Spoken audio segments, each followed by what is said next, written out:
Good evening, everyone. If there's one thing we've learned in the last 2 days working around HIV resistance, it's that actual data is very limited. So we are Team Xplodata, at least part of Team Xplodata. And I will first present one of the solutions to this problem, and then my colleague Jellert will take over and explain the second solution we have found for this issue. So it's common with drug resistance research is that we work with proxies of drug resistance, because as I mentioned, the actual data is missing. And these proxies can be the percentage of viral load non-suppressed, and the number of people that are on second-line drugs. So our idea was to enrich these data, specifically for Tanzania, using data we have scraped from open source data information, including factors such as socio-demographic, health facilities, and also road infrastructure, and to see if these data can complement the information we have on HIV parameters. So the method we have used is a hierarchical clustering of different regions using these enriched data of only non-HIV parameters, and then see if we can find a relationship with the actual HIV parameters. So the result is shown here on a map. We've been able to cluster 3 regions with an underlying factor analysis of population density, the amount of investment, and also the level of development of the different regions. And then on top of that, we have mapped the viral load non-suppressed, which is a proxy for drug resistance. And what we can see is that we can start to find a trend with the different regions, especially with the population density and the development with this proxy. I need to emphasize that we have only used the most reliable data, because what we have found in the data source is that if we look at the outliers of these HIV proxies, is that removing these outliers based on the source information tells a different story.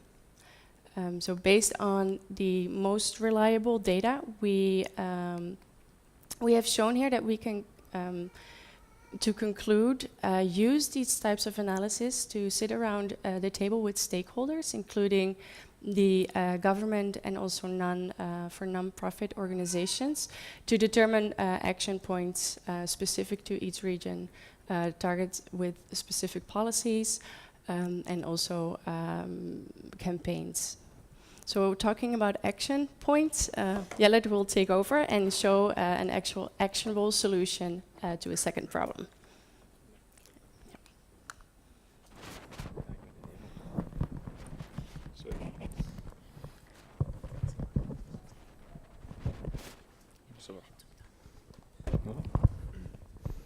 All right, so the second thing that we did is a text mining exercise.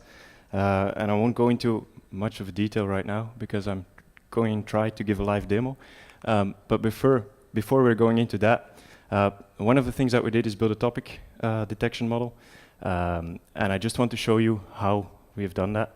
So there's 4 topics, and the algorithm gives us back some words, doesn't give us topics. So we came up with topics ourselves using our own business knowledge. So the words that came back for the first topics are, for example, treatment, patients, resistance, ART.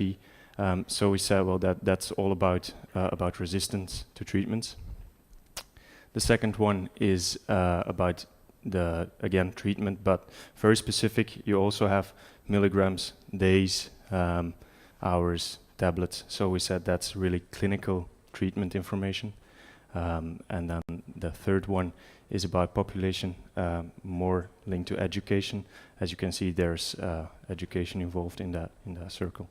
And the last one is population combined with geography, because we have words like region and district and stuff like that. So let me go to my laptop. Mag ik even? Ja, natuurlijk. He's the last one, so if he breaks it, it's his problem.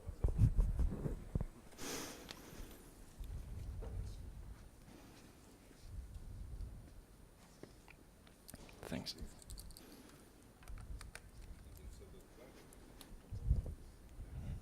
No?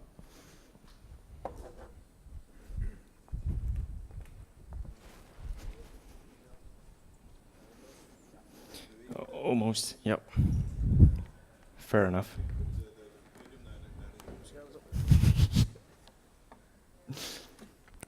We'll go over 5 minutes, I'm sorry. Already?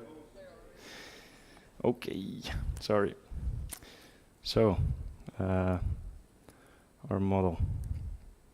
So if this is our GUI. And, well, there's nothing much to do. We can only press one button, so I'm going to load a PDF. It's in data. I'm going to select a new one because I'm not going to select the PDF on which we've trained our model. So I'm selecting PDF, one of these. So I'll pick this one. Okay, now this button is available. It says text mining. So okay, let's execute the text mining. It's basically as simple as that. Not responding, wow. Okay, so now it says topic detection. Topic detected, and the topic is resistance to treatment. Let's go to the output now. So, text mining, output. There's a lot of information that is being saved. So here, this is the PDF that I've selected. And as you can see, you get the 4 topics and the probability that this document belongs to those topics. So sometimes you have 60-40 as well, stuff like that. What do we also get? We get a bar chart with the count of the most occurring words. And again, you see resistance, ART, drug, treatment. So that's proof that it actually belongs to that particular topic. And you get a word cloud as well, but it basically gives the same information. So what do we also get is the images from that PDF file. And you get all images, so you also get this kind of images. So that's not very useful, but you also get the useful images, these kind of graphs. And then let's click the last button. That's the CSV downloader. So it will now parse the PDF file. Let's go to that same PDF file so we can compare. Which one was it? This one. Okay, so this is the PDF file. It's still running. And you'll see that in the output, you have an extra folder created now, tables, still parsing, and now a CSV file should appear. There it is. And it contains the data from our PDF file. So as you can see here, that this is one of the images that was extracted, and it was extracted multiple times, once for each page. Here we encounter our table. Can everybody read it? Yeah. So we have our table, but as you can see, it's not perfect yet. You have your data, but this column should have been split further. So it's not perfect yet, but at least you have some data and you can start building models. And then here in our PDF, there's proof that it actually extracted the graphs. So this way, you as a researcher, if you receive a PDF file, you can quickly run it through this code and get a quick overview of what it is about, and if you're interested in reading it. And if you're interested, you can extract data and then again start building models.